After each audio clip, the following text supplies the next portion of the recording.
Three, two, one. Dun, dun, dun, dun, dun, dun, dun, dun, dun. Well, we're back, kind folks. That's right. Another episode of D Podcast, something that we probably wouldn't have made for a while. We did for a couple episodes. They all sucked, so we decided to do a little bit more podcasting research, and now we are back. Yes. So, I'm Slam. This is Skits. Howdy, folks. Skits, how you doing? Kind of tired. Not too bad otherwise. About yourself? I'm pretty tired too. I'm moved. Yeah. Moved states, actually, so no one can know where I'm at. Huh. But anyway, enough of that personal lives or whatever. Let's talk about our personal lives with this anthropomorphic train known as Thomas the Tank Engine, shall we? Wow. Now, here's the thing. We were in the process of just talking about bringing back this podcast, mainly because the other podcast we did was kind of, how should I put this, too structured. It was long, and I thought it was very painful to sit through mentally sometimes. Yeah, I mean, a lot of times we could hear you eat as well, which was not. That was my pump. Which wasn't that great either. But we're back. We're going to talk about one topic. And that's it. Just one thing. And that is Tommy T. Tommy the T, if you will. Tommy T. So here's the thing, okay? The inspiration behind this podcast topic, if you will. Prepare to go on a little journey with me before we dive completely into this. Yes. So I've been watching this channel recently called The Unlucky Tug, which the name is based on this other, like, anthropomorphic boat show called Tugs. Oh, yeah. Which is also British. It's not a Thomas spinoff, but it uses a lot of Thomas faces, and it's from the creators of Thomas, like the show and all that and whatever. Oh, I see. It's actually a pretty decent show. Highly recommend you guys watch it. But anyway. Cool. But this guy is just, his whole entire channel, minus, I don't know, one or two videos about cars. His whole channel is about Thomas the Tank Engine, which, here's the thing, okay? Yeah. I like his content. I don't personally, no drama whatsoever, but I don't personally like a lot of his opinions. Like, for instance, there's this one episode of Thomas called Toby in Trouble or something, where Toby gets stuck on like a river or something on a collapsed bridge. Yeah. And he says that that's the closest thing that Thomas ever comes to a disaster film, and I'm like, okay. I guess. That might be true, but I don't know. Never thought about that. And but I don't know. What type of show? Phineas and Ferb. There's an episode of Phineas and Ferb rhyming the entire way through, and that's the closest thing that Phineas and Ferb ever comes to Shakespeare, in my opinion. It's just bizarre, you know. Yeah. Yeah, little. So okay. Also, he says that Cars 2 isn't that bad, and his worst Pixar film is The Incredibles 2, which I gotta say, no, I'm sorry, no, but no. just Red X. But otherwise, he's a decent guy. No hate to the guy. Just don't necessarily vibe with his opinions, some of his opinions or whatever. I think it's a little too overly bloated, but Yeah. Other than that, this guy gave me the inspiration. You know what? There's a lot to talk about with Thomas the Tank Engine. Yeah, a lot more than you think. So I think this would be a good commentary, or no, not commentary. No YouTube commentary whatsoever, but a good a good topic for a podcast, because you and I both really got into Thomas as a kid. So why don't you talk about a couple of your experiences with Thomas? Yes. So let's see where to start. You know, I always very good place to start. I always liked machinery, things that were electrical or mechanical, even since I was an infant, in a way. So then you became an electrical engineer. Yes, that is correct. So yeah, naturally, that show was something that I liked. And keep in mind, I've never been the watching type, but unless I make you watch movies for commentaries. Which, by the way, there's a new commentary for Fast 5 coming at you live on the channel. Anyway, that's true. Needless plug. Indeed. Yeah. So a lot of my memories were with sitting in the high chair while eating something, and Thomas would be on we had some VHS tapes of Thomas. I don't recall if I watched it on TV or not, like being broadcast, but definitely some tapes. And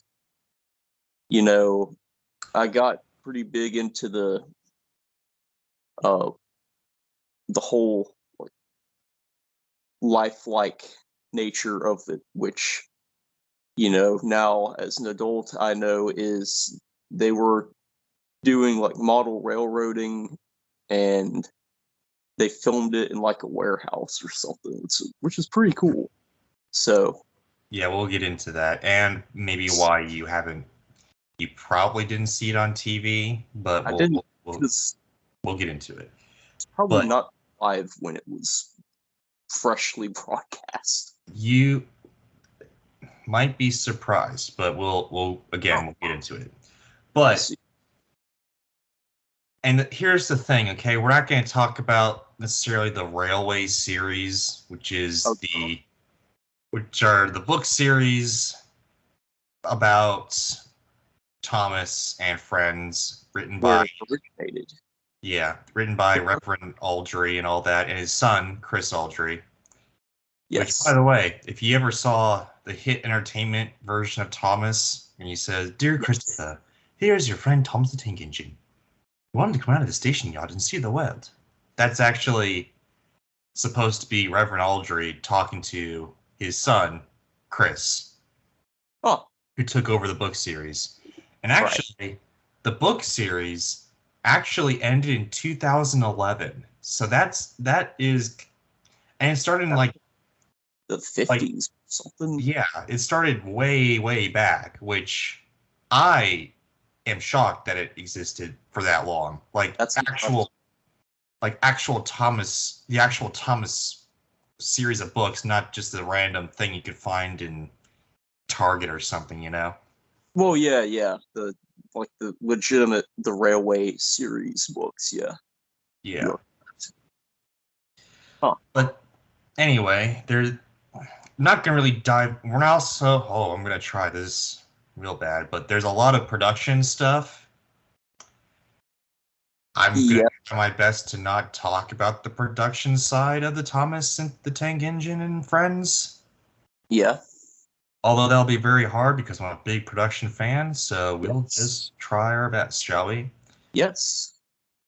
Indeed. So let's talk about let's set the stage a little bit, all right? Yeah, Let's set the stage for the golden age, what people consider the golden age of Thomas the Tank Engine on TV. Yes. So this is like there's the golden age of The Simpsons. There's a golden age of Thomas, apparently. Yeah. And that was the 80s, season, I think. Yeah, I'll get into that. That was seasons 1 through 5, and then Thomas and the Magic Railroad, which we'll get into later. But apparently,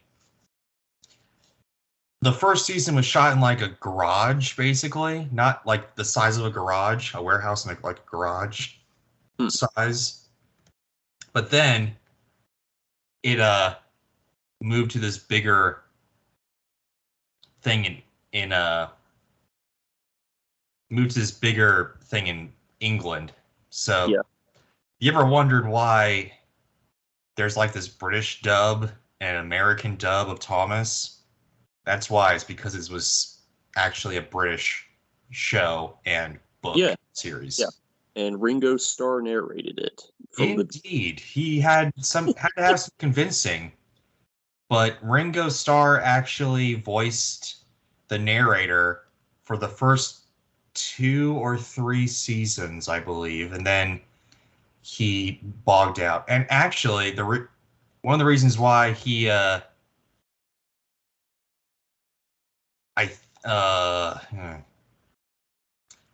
have do a little bit more research on that. But Ringo, the reason why it's kind of bizarre that you may not have seen Thomas, like, on TV at this point, maybe, is perhaps because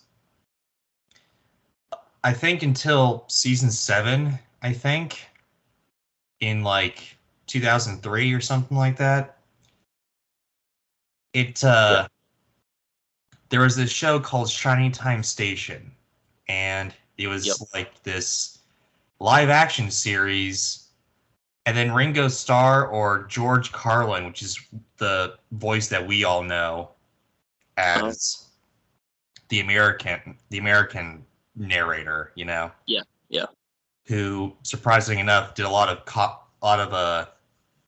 comedy and whatever, like based on the worst language you can possibly say, like the C word and whatever, which is kind of funny, but whatever. That's funny.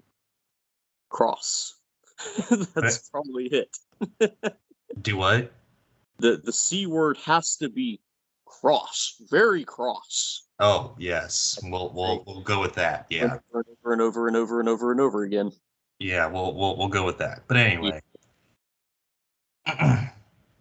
So yeah, there's a lot of I forgot what I was going to say about that. But anyway, that's kind of enough production stuff. I mean, basically the whole thing was written and directed by one guy, and Britt Allcroft, who's dun dun dun dun dun dun dun dun dun dun dun. Oh, right before the theme song just plays, like dun dun dun dun dun dun dun. That thing. Yeah. So it's Brit's company and all that type of thing. So anyway, the first couple seasons are actually adaptations from the books, but Thomas was such a big character, and surprising enough, the books themselves didn't have a whole lot of Thomas in them. Like towards the later half of Reverend Aldry's like run of books. The first book didn't have Thomas at all. Exactly. Yeah. So a lot of the stories, they had to commission Chris to write a lot more Thomas books, and then they started doing their own thing in like completely in like the later half of season 2, because they basically adapted most of the books already in like half of season 2. And then season 3, they introduced the smaller engines, which I really enjoyed. But anyway, we'll get into that. So, seasons 1 through 5. That's it for the production side of it. I'm not going to dive a little bit more. Not going to dive more into it because we're going to be here for like hours if I did that. But yes. But anyway, good stuff. Last thing I'll say. Thomas was so big around the world. Yes. Free Japan for some reason. Oh, we'll get into that. But they were so big that Universal commissioned them to make a movie called Thomas the Magic Railroad that was actually released in theaters. It was. We'll talk about that later on. But the golden age of Thomas was basically seasons 1 through 5. Yeah. And it kind of ended with the movie. So. Yeah, that's a good way to look at it. And up until season 5 was narrated by George Carlin. But then Alec Baldwin came over and was like, hey, I'll do it. And they're didn't know that. So Alec Baldwin became the narrator for 2 seasons, which is kind of bizarre. Huh. What do you hopefully, know? Hopefully he didn't shoot anybody. Oh, roasted wall! Yeah, anyway, son, what's your experience with Thomas seasons 1 through 5 in the movie? Well, I mean, I'd already, basically touched on that, but I'll just add that, I did actually see the movie when it came out in theaters. That was the very first thing I ever saw in a theater. I very, very vaguely remember it. And remember the Thomas CGI where he fell through the ground? Yeah, I remember the guy, like the real life conductor guy, was there, and then that was Alec Baldwin. That conductor guy was Alec Baldwin? Yes. What do you know? Huh. So, my very first film I saw in a theater was starring Alec Baldwin. What do you know? Da-da-da, plop. But, I remember getting, as you can imagine, per Hendrixian tradition, apparently I got bored and of course wanted to walk off or something. And to be fair, you weren't the only one who did that. I'm sure. So, but I just was not interested in it. Yeah, but to be fair, you weren't the only one who. Ow! This thing kept on falling out of my pocket. Anyway. Well, yeah, there's a reason.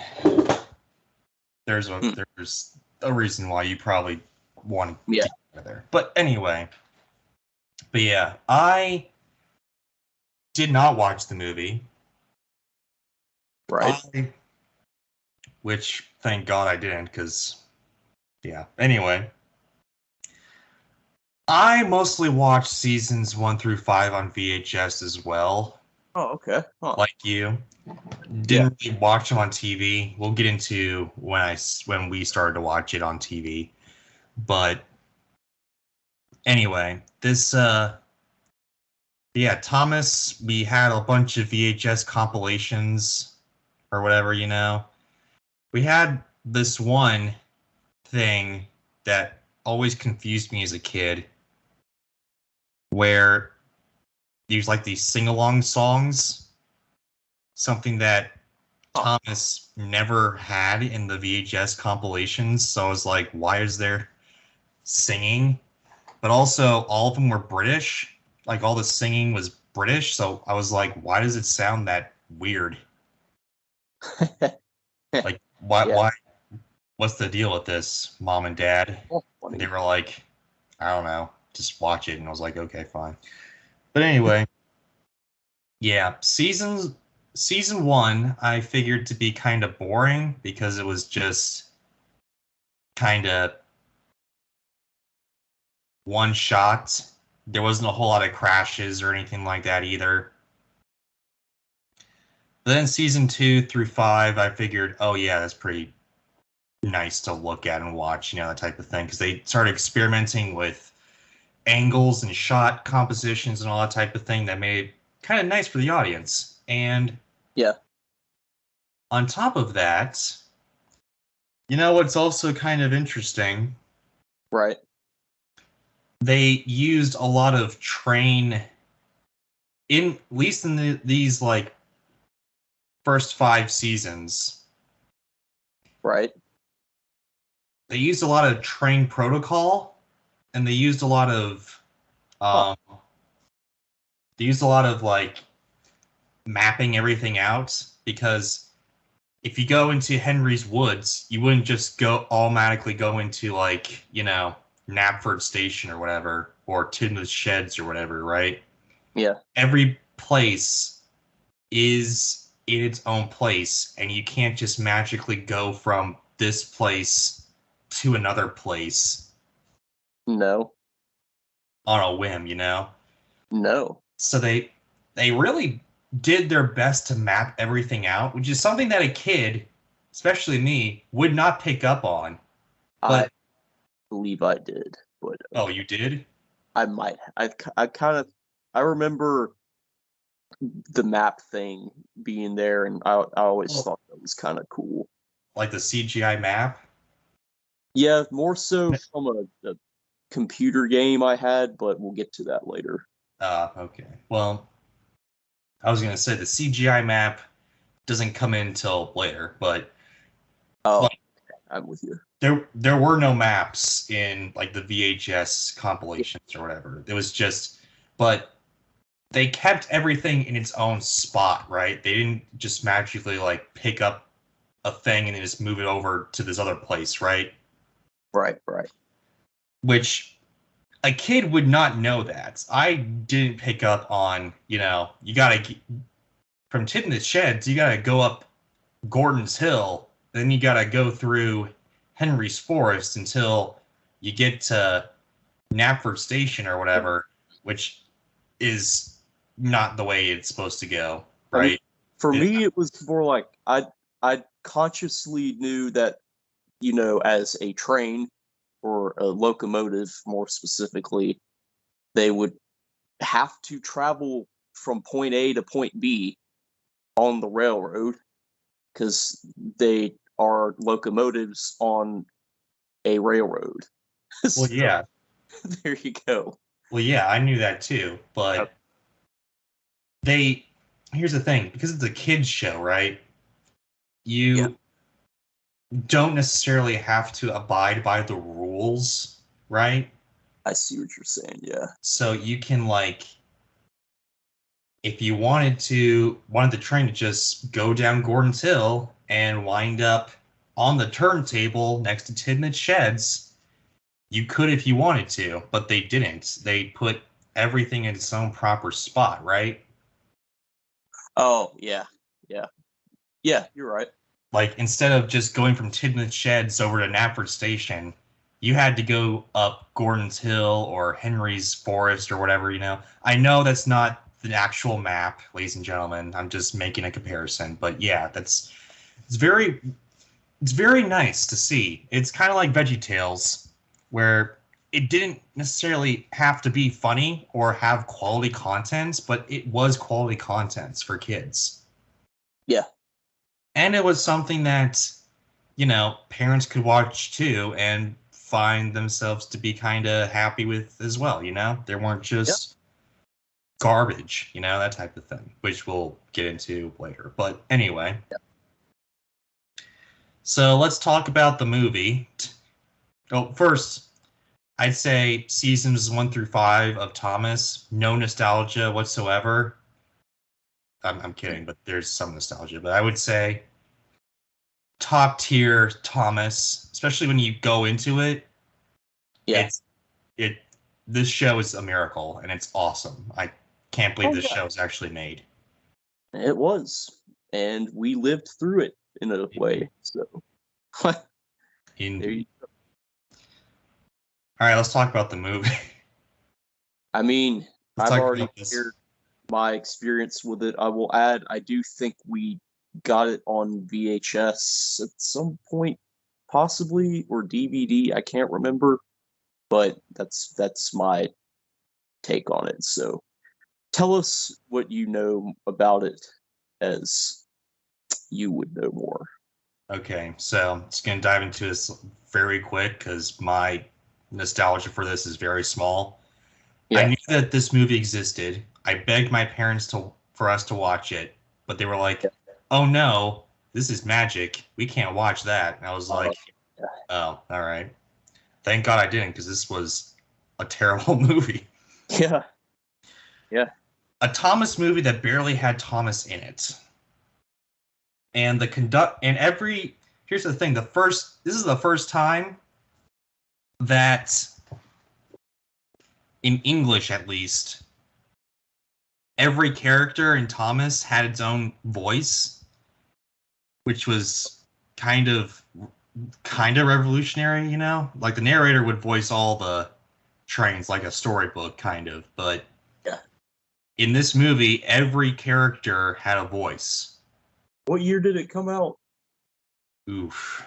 I'm going to say 01 maybe? Is it 01? 1999? It's somewhere between that and 01. Let's see. Thomas and the Magic Railroad. Maybe it was the 2000. Okay, I was gonna say if it was 99, I'm surprised I remember anything about that. Dun, dun, dun. Anyway, so yeah, I mean, the reason why there's live action people in this movie is because for some reason Britt Allcroft decided to use some of the Shiny Time Station stuff and implement it within the film. Which a kid at that time, I mean, Shiny Time Station came out like in the last show to come out with that was like the early 90s. Okay, so yeah, there's a disconnect. Yeah, and there's a 2000, which people were like, why did you? No one knows this. You know, everyone knows Thomas from the VHSs. Like, they wanted to appease the American audiences by having Shiny Time Station, but no one knew what Shiny Time Station was. Yeah. Exactly. So it was kind of bizarre, you know? Yeah, it kind of was. And that's one of the reasons why Alec Baldwin was part of this as well, is because he was the narrator for seasons 5 through 6. So they figured, oh, let's just have him as the conductor. Which, by the way, in Shiny Time Station, George Carlin was and Ringo Starr, actually, both of them, at one point or another, were the conductor in Shiny Time Station, and they were the narrator. That's why they were, the narrators, basically. Because they were part of Shiny Time Station, I guess, that type of thing. But anyway. Interesting. A lot of bizarre things. Mara Wilson was in this movie, which a lot of people knew who she was, but she was getting older and she was not wanting to be in that movie at all. Okay. But yeah, the whole thing was a mess. It was a box office bomb. I'm sure. Which is very bizarre, right? Because Thomas at that time was huge. I mean, It was bigger. It's bigger than it is now. Well, yeah, absolutely. Thomas stuff is everywhere, but it was bigger in the 90s and 2000s, right? Oh, yeah. Yeah, I remember it being... It's why it was part of my childhood, because of that fact specifically. Yeah. So the fact that this movie bombed means that something was wrong. Yeah. Something bad happened. Work like it needed to. Oops. Yeah. Which kind of brought the end of the golden age of Thomas, because after this, Britt Allcroft left Thomas production. The director who directed a ton of the Thomas episodes left. Yeah. After season 7, but still, they started to distance themselves from Thomas. new writers started to come in and started to like change it up. But we'll get into that. But this is kind of the one that broke the camel's back and broke the creator of Thomas, the real series, I guess, Yeah. which is kind of sad, but also kind of expected because that movie was not good. I mean, I'll leave it with this. This film is called Thomas and the Magic Railroad, but we barely see Thomas in the entire movie. And it's something that everyone's been talking about since the movie's inception. But yeah, it's just, yeah. Anyway, though, let's talk about another thing. Move on to another section that kind of brought Thomas to my home. And mine as well, if it's what I think you're going to talk about. The Wooden Railway? Yes. Yes. So here's the thing. I don't know where this is in my house, but I used to have a ton of Thomas Wooden Railway stuff, and apparently it goes for a lot on eBay now. Not necessarily. Some of them do. They're kind of like, I guess, Funko Pops in that some are more valuable. Yeah, I mean some aren't, right? Like, I don't know. Thomas goes for like, I don't know. Depends on the Thomas. Is there a different iteration? Yeah, I mean, regular Thomas, he probably goes for like what he wants at like retail. But if you were to get like a, I don't know, Christmas Thomas, then you would probably get like $100+ on eBay or something. There was one that I remember we discussed this a while back, but I think we both had the Flying Scotsman, didn't we? I know you had the Flying Scotsman. I had the Jet, which is from season 7, or season 6 or whatever. Right. What I was getting at was and I actually during COVID I sold that one on eBay because I needed money. But I remember that one. I was surprised at what that was worth. It was like, I like to say, I got like $70 for it or something. It was like, holy crap. Yeah, because the Flying Scotsman's like an actual train. Yes, it is. And it actually still runs. Yeah, and it's a train. The train enthusiasts also would appreciate that, not just Thomas fans. Right. But anyway, yeah, I mean, the Wooden Railway was great. I mean, yeah, a lot of childhood there. I've still got a lot of it. My mother, aka the one, really frowns upon me parting with that stuff. So that's gonna be around for life, I guess. Yeah, I mean, yeah, as it should, because it's gonna go up in value. Yeah, anyway, that's not why she wants me to keep it. I know it's nostalgia, but the tracks, the trains, that's the stuff that I used to play with all the time as a kid. And before crawling around, pushing along the choo-choo. Oh yes, I used to put these tracks out all throughout my house. I used to beg my parents for every single section of that, even though at that time it was super expensive too. Like even more than now. Like, there's some things I didn't get, like the Tidmouth Sheds, because I wanted that Tidmouth Shed so bad. And that the green doors. Yes. Yes, I had that one. Of course. I wanted that turntable because it was so cool. The red plastic one. I guess not the plastic one. It was. I mean, it was part of the Wooden Railway, but I think the housing was plastic and it had a knob you could turn on it. Yeah, I did. But anyway, I wanted that so bad I couldn't get it. We even got Thomas Wooden Railway knockoffs that still worked. That were cheaper. Were they Brio? Probably Brio. I think I don't know. They were like flat. Yeah. Thomas tracks Oh. were like bumpy to give it like that, you know, track incentive, but these were like I had some of flat. that too. Yep. I know what Yeah. you're talking about. I had those also. So in case you didn't know, Thomas Wooden Railway was a big thing back in the day. It was basically the Legos of our time for the most part. Alongside Legos. Yeah. Back. It was like every engine, they had like these gigantic, compared to them, they had these gigantic like magnets that you could stick all these coaches and stuff to them, and you can like play Thomas and run with tracks and all that stuff. Yep.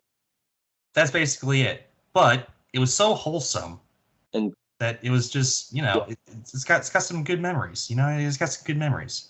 it is. It is. I wanted every engine. I wanted every accessory. I couldn't get them though. I was disappointed. The one thing that my parents popped for, and I was surprised they did, was that like rocket thing that they had that it did in season 7 or whatever. And I remembered it was so awesome that it could move by itself. It was the bee's knees. I was like, oh yes, this is nice. When I got that, I used to get the Christmas. I got also the Thomas Christmas train or whatever. Yeah. And I used to put a Thomas Christmas thing around the Christmas tree and have it like that because we didn't have the Christmas train thing because my parents were scared that electricity, would ruin us. Or Batter us, but whatever. Anyway, I used to do that Thomas thing around the Christmas tree for a few years, and it was pretty nice, There you go. Yeah. I had a battery powered James, I think, that was part of the I remember that. railway thing, but it was battery operated, and yeah, it also would go by itself, and I thought that was pretty cool. So I remember that. I wanted it, but of course, my parents were like, "No, screw you," and I was like, "Fine." Another area that I specifically had some nostalgia with is some of the other franchise things for Thomas being like the and I'll touch on it briefly here for time's sake, the little bit of the Tomy, like from Japan battery operated Thomas stuff, which was bigger. I forget what the name of that system was. It had its own thing, but I didn't have a lot of that.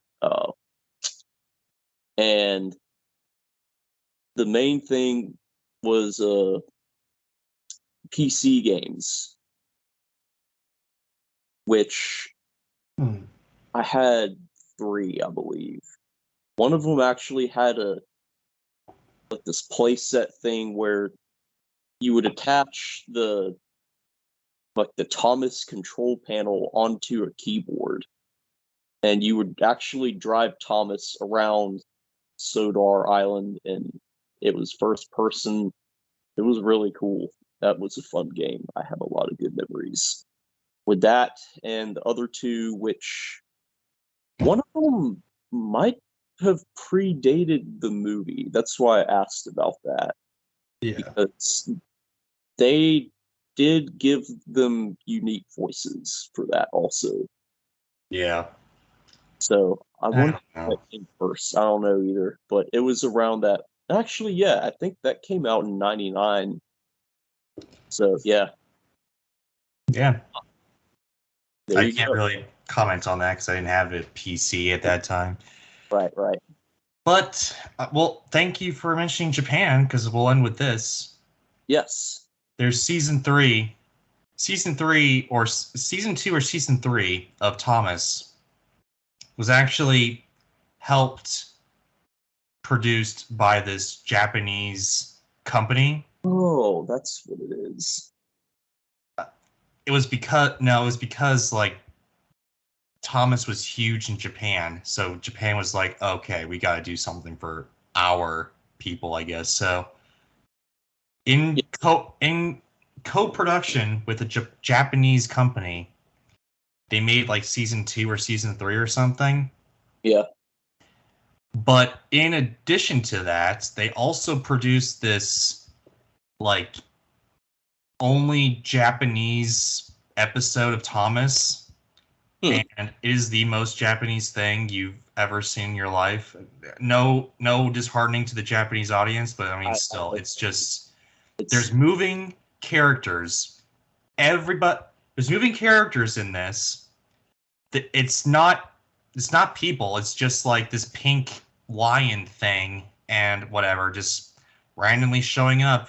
Tom's just like seeing all these random things and they're just like reacting to it. I'm like, oh gosh. That's funny. It's the most Japanese thing you've seen ever. But oh yeah. But also in coexistence with that, last thing, then we'll move on. But ever since the beginning with Japan, every single engine, every single person had its own actor or actress playing the train or person, at its own like actor, like voice actor or actress. Yeah, kind of weird, and kind of what brought on the maybe Thomas the Magic Railroad or whatever. But anyway. Moving on to season 6 through 13. Is that when we get into the CGI Thomas? Season 13 is when we start to get into the CGI faces. Okay. But this is the stuff that I used to watch on TV as a kid. When Hit Entertainment bought Britt Allcroft's company, and I guess I did see some of that then. Yeah, so they bought the company, they showed it on PBS. There was a lot of like CGI in it already, like these CGI bumpers, which was very disheartening. The episodes were shorter than the VHS stuff, which isn't fun. Right. This is when they started to get into all the cartoony type of stuff because the main players left. I guess I didn't see any of this. It's when the Alec Baldwin left, and then it came on to this other guy came onto it that just, even as a kid, I was like, this guy's annoying. He's like, who's that? It's Thomas! Hello, Thomas! Hello, everybody! Welcome to the island of Sodor. Oh, all right. The island of Sodor is great. Thomas loves his branch line. Percy loves the stockyards. Gordon loves the express. Huh. He just overly does it, and I'm just like, oh my gosh, he's so annoying. That's happened every time I used to watch it on TV. I was like, okay, this is not for me anymore. And that's when I kind of gradually stopped watching it. But my brothers and sisters continue to watch it, so I was in the middle of that as well. So, yeah, this is the part where they started. There's a couple things. First, they like the original creators of Thomas, the director, Britt Allcroft, the music people that made that great Thomas music, you know, that dun dun dun dun dun dun dun dun dun dun dun. Famous song. Yeah, the famous Thomas song. They all left and now replaced by all these other people. Yep. The episodes were shorter. What else? What else went wrong with this show? The song changed to their 2, their 4, their 6, their 8, which. Oh, yep, yes, it did. It went more cartoony, more kiddish, less like this is the part where instead of going from Knapford to Henry's Hill or Gordon's Hill to Henry's Forest, and then you have to get to Timna's Sheds, now they just magically go from one place to another, which is not right. Oh. And this is also where they introduced a lot of the other characters, stuff that the characters that weren't necessarily part of Reverend Aldry's books, like for instance Spencer, Cranky, which Cranky is actually a good character. Spencer is a good character, but I thought he was around before. No, he came on like season 6. Oh, I think Cranky came on in season 6.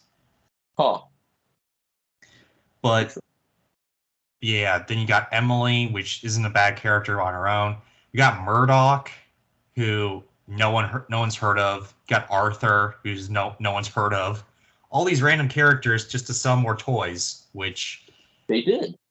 They did. I remember these as wooden railway characters, but not from the show. I could have swore I never saw any of these in the show. That's what's weird. Oh, they were. That's why they have the toy out of them. And here's the thing, right? I get Thomas was all about the toys, but these trains seemed like they were only made to sell toys, like Murdoch. I had the Murdoch wooden railway train. He was good, I guess, but I don't remember a single thing about Murdoch, you know? Don't at all. So, yeah. Yeah, I don't know. It's bizarre.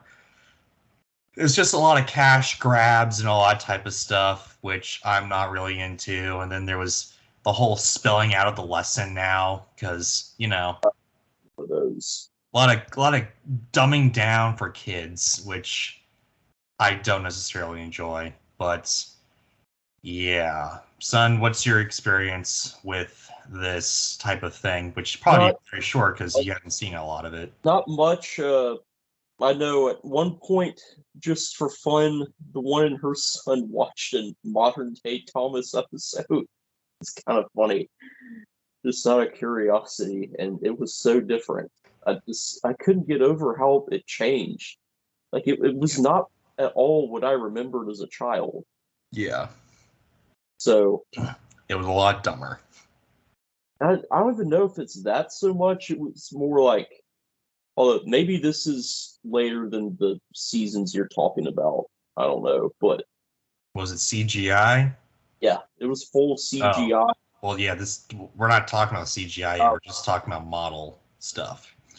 Like the semi-model. Okay. Well, here's the thing. Season 13 is when they started getting into CGI faces, which allowed them to finally, after 13 years, no, after like 25 years of Thomas, finally express their emotions.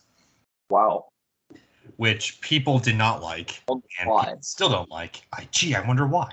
They're creepy. Anyway, but yeah, they still had the models. They just CGI'd their faces, which, yeah. But anyway, this is also the first time when we got 2 direct-to-video movies: The Great Discovery, which narrated by Pierce Brosnan, James Bond himself, which I personally enjoyed as a kid. Never saw it. Then there was this other one called Calling All Engines. I've heard of it, but never saw it. Basically, the whole diesel versus steamy. Oh, that or whatever. And yeah, those were the only. I think those were the only 2 direct-to-video model films. Direct-to-video films. But yeah, there's a couple of things that went wrong with these seasons. Number one, like the reason why the earlier seasons were so good was because they took breaks in between the seasons, right? Sure. Season 1 was 1984 to 85. Season 2 was 86. Season 3 was 91 to 92. Season 4 was 94 to 98. 94 to 95. Season 5 was 98. And then after that, these seasons just kept on going like one per year. right? Which is, for a model series like this, it's very, it's a lot, okay? It Like is. 22 episodes per year is a lot, plus movies, okay? So the writing's not going to be that great. Yeah. Second is they went more stupid with kids and toys and all that stuff, focusing on toys and whatever, Sure. which isn't that great. Third, they had this just annoying narrator for Americans, which, yeah. Okay. And a lot of other stuff. A lot of stuff I don't really appreciate, but I still enjoy it to an extent because it's still models, not CGI until 13 with the faces, but whatever. Anyway, though, let's move on to this next one. Not going to be too big of a thing. Day Out with Thomas. Son, what's your experience with Day Out with Thomas, which was a kind of like a, what is it? Thomas in real life. Thomas in real life, Thomas IRL, if you will. Yeah, it was like this traveling like thing with kids. It was sort of like the circus for me, where it was like, yeah, that's similar, I guess, in that regard. So he would appear in all these random places, and like one was in Greenfield Village, where I was at in Detroit, and one was where, son? Where for you did Thomas appear? Let's see. So in along the let's say we were going to drive up to Asheville. Yes. There is a town called Dillsboro, North Carolina. And he appeared there. Yes, I definitely saw Thomas there once or twice. One time, maybe around Chattanooga, maybe. And the thing is, he only appeared for like a weekend or something, or maybe like a week. After that, boom, done. You weren't gonna see him for another like year or something, which was kind of sad because I always used to love, seeing Thomas and all that type of stuff. His eyes would not move though, which I was kind of. I think. I don't remember if mine did or not, to be honest. My real life Thomas eyes did not move, and that really bothered me because I was wanting Thomas to see me, and I was like, crap. Anyway, though, they would sell a lot of Thomas merchandise. That's where I got my Thomas whistle. A lot of us did. Yeah. That's where I got a lot of my Thomas merchandise, was from this Day Out with Thomas shin bag thing, shebang thing, Shindig. You're welcome. Shindig, yeah, thank you. Yeah, this Greenfield Village, the entire thing like transformed when Thomas appeared. It was just. Yeah, I recall that being a thing. And the thing is, I think this came out after the film, so they didn't really. Thomas didn't have a Day Out with Thomas until after the movie, which I guess was to promote the Day Out with Thomas thing. Maybe. But then I don't know. Like the real people, they're like, oh, there's real people there. I want to be a real person hanging out with Thomas too. Well, now you can with Day Out with Thomas. There you go. Yeah, but anyway. Unfortunately, they don't do it anymore because a lot of people, for one thing, they rebranded it, and we'll get into that, but Day Out with Thomas, there's not a whole lot to say. It's just selling merchandise and riding in Thomas. You had to ride in like a, not Annie or Clarabelle, just this random coach Eric. What? Eric? Railway car. Eric railway car? No, I said it was just at least for mine, it was just a general purpose generic railway passenger car. Yeah, same for me. It was just, Yeah, no Annie or Clarabelle, which I would have Yeah, that would loved, have been. but it would make more sense. But whatever. It would. I was not deterred by that, and the railway lover within me liked that equally because it was a real train, and I thought that was cool.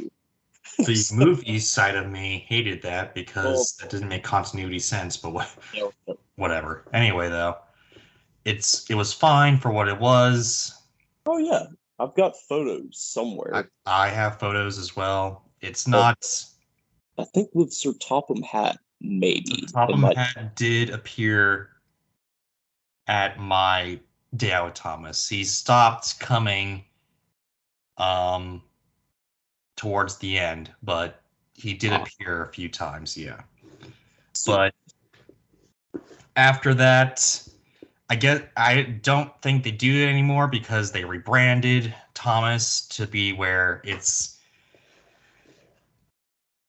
too expensive to bring out a whole train, and a lot of people weren't coming to see this gigantic train yeah, anymore. So they were new like, generation of children that they grow up with different generation of parents, and yeah, it just it shifted the cultural shift, I guess. quits. But apparently, there's this Thomas Con in England where I think you can still do that.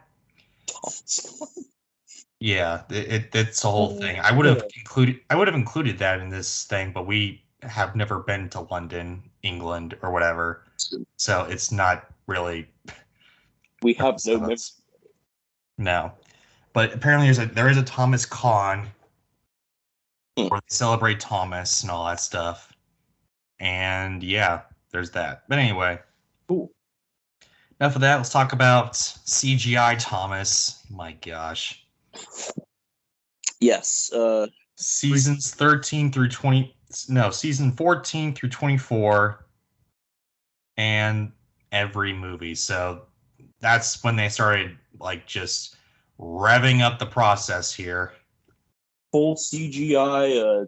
Full CGI Thomas. Actually, I will give them credit for actually making it where they seemed more lifelike in that they moved like Uh, like what? actual person.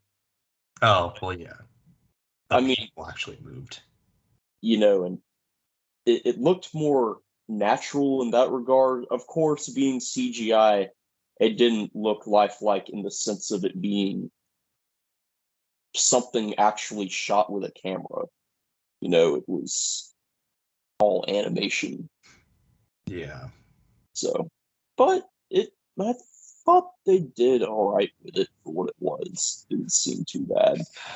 So here's the thing. There's CGI sections. I think it's so here's the thing. There's some sections, some seasons of Thomas that were just stupid, right? But then there was a guy that came in towards I think the end, I think somewhere I think it's season 21 or something like that where Yeah. he brought back the like love of Thomas Hmm. that it was kind of missing. Oh, Not only the continuity, but like actual train oh, lingo and know-how, that kind of stuff. oh. Okay, interesting. Let me see here. But yeah. Yeah. So towards like 21 seasons 21 through like 20, I think it's 23. There's hang on. There was one season that was just notoriously bad. Hmm. Could not tell you what it is. can't even remember. But anyway, it's Big Pete. It's like, okay, so let's just go on then. So seasons 13 through 21 are like just peak levels of crap for many Thomas fans. Then 21 through whatever the blah blah one was, like, Okay. Big World something. Thomas was rebranded again into like where Thomas started traveling around the world, which was bizarre. Yeah, I've seen that somewhere. It was bizarre because, you know, oh, here it is, season 22. So, Big World, Big Adventures. Yeah.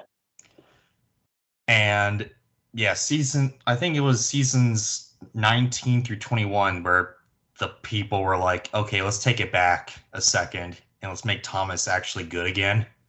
Oh, okay. But then they retitled it Thomas Big World, Big Adventures, where he just went all around the world. And yeah, it was crap. Because why would Thomas, a tank engine, travel all around the world except to get more toys? And for cultural awareness, probably. Yeah, there's that too. But knowing the generation shift in a general sense, that is definitely a big part of it, if I had to guess. Yeah, but Thomas is British already. You can bring trains into Sodor. It doesn't matter. Bringing Thomas outside of Sodor, that's a crime. It's a little weird. Yeah. Yeah, it's unnatural. Yeah, it is. Now, 19 through 21, those aren't like model Thomas, like no, the good Thomas, but it's better than it should be. Cool. Well, and there's a lot of great movies. Like there's The Adventure Begins, real fast. There's The Adventure Begins, which actually is the origin story of Thomas, where they brought it back. They brought it back to basics and all that type of stuff. James was black. Right. That was his original paint color or something. Yeah, then he turned red and all that type of stuff. Showed him turning red. That's right. That was, I think, an original Railway series thing that happened. It was, yeah. That's what I thought. And yeah, there's some gems. There are, yes. They made direct-to-video movies. They made these series. Unfortunately, though, towards the later series, they replaced Henry and Edward because they weren't selling that well, and they replaced them. They replaced them with other trains. Like I think there was this from Big World, Big Adventures. Fine. I that's all I need to know. That's a big red X. Yeah, but we'll get into that another day. But anyway, this seasons 19 through 21 gets a pass in my opinion, but everything else is just garbage. I gotta say, it's just absolute trailer trash. Yes, it's pretty bad, but I think overall we can look back on our Thomas memories and reflect on it with positivity. You know, I'd say it somewhat helped define who I am today and what my purpose is in life, you know. Quite. As someone that does that kind of stuff. You know. So yeah. There was we were going to talk about other Thomas stuff in this section, but you kind of already talked about that type of stuff anyway, so we'll just move on from that. Last thing we'll talk about, and then we'll conclude this podcast. Yes. This new reboot, garbage. Okay, I didn't know that was a thing, but okay. Well, it is. It's a 2D series of Thomas where they so here's the thing. They kind of started this in series 24 or season 24, where the engines started to move all by themselves without, I don't even know how to explain it, but it's like they used to Uh, shiver and shake or like react surprised. They would like back up by themselves and all that type of thing. Mm. They would turn, you know, they would turn to look at other people, like by themselves. It was like it's like they weren't trains anymore. They were anthropomorphic things, They move like cars. You know cars?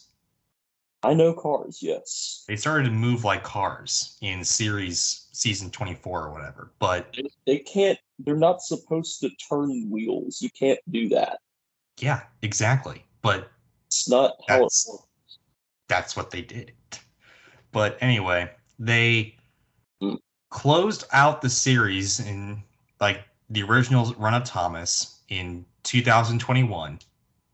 Yeah. And then they rebooted it as this 2D thing, this abomination, where Thomas gets to jump around, go from track to track, just move by himself, jump around by himself. No Edward, no Henry. Obviously. At all. Because I guess they weren't selling toys. Not woke enough. Let's see. Let me just run through this real fast. Yeah. It's called Thomas All Engines Go, which is basically the Paw Patrol of Thomas, basically. Okay. It's 2D, which sucks. Yes, it is. And it's released on Cartoon Network. Oh, why? On their there's this new section called Cartoonito, which is like their preschool block. Okay, that makes sense then. Diesel makes an appearance in this show. Devious Diesel, the black painted one. Okay. Well, yes, Devious Diesel. Percy's in this show, of course. He's like the little brother of Thomas now. Gordon's in this show, being like the wise old guy or whatever. Not a dick like he used to be. Oh, he's still a dick, but Annie and Clarabelle are in this show, thank God. What else? I think that's it. Okay. I think those are the only engines, and then everyone else is like original, which is garbage. Huh. Okay. But yeah, if you are watching this podcast, do not, and I repeat, do not watch this show, please. For the love of all things good and holy, do not watch this show. It's garbage, okay? Demand excellence with your Thomas content. That is true. No memories of that at all for me. Indeed. Enjoy your Thomas content with, demand excellence with your Thomas content like we had with the Railway series, the books, like we had with the show back in the 80s and 90s. Stop with this garbage. I mean, come on now. Anyway, though, but that's just what we love about Thomas, Yeah. Thomas gave us so much and asked for so little, and we ruined it. But anyway, though, guys, what are your... So that's our Thomas memories, basically. Going through the entire series, going through most of the other toys and stuff that we've gotten. What is your experience with Thomas? Do you have an experience with Thomas? Do you even know what the heck we're talking about? Comment, let us know, subscribe, ring that bell. How do you guys like the new format of the podcast? Is it more like a podcast now? Yes, I bet it is. Is that something you want to listen to? Comment, let us know, subscribe, ring that bell. More content your way. Son, anything else you want to say? Absolutely not. Indeed, because he wants to get out of here. So we'll let him get out of here. Guys, Have a merry rest of your day. Shrek is love, Shrek is life, and hey, we'll catch you guys on the flippy flop. Talk to you later.